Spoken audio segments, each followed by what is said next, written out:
রাজ শামানি প্রশ্ন করলেন, আপনি আইপিএল টিম কিনতে ৭,০০০ কোটি কমিটমেন্ট করেছেন, কিন্তু লোকসান হলে কি টাকা উঠবে?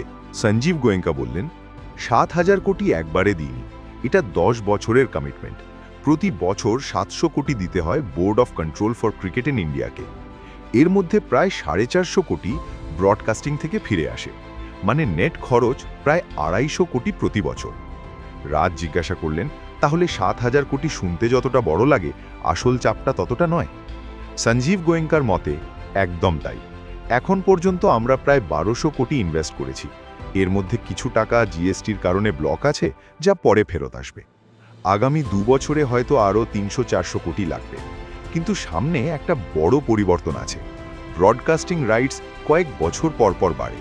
যখন ব্রডকাস্ট রেভিনিউ বাড়বে, তখন আমাদের আয়ও বাড়বে। আমার বিশ্বাস আগামী ৪-৫ বছরের মধ্যে আমরা ব্রেক ইভেনে পৌঁছে যাব।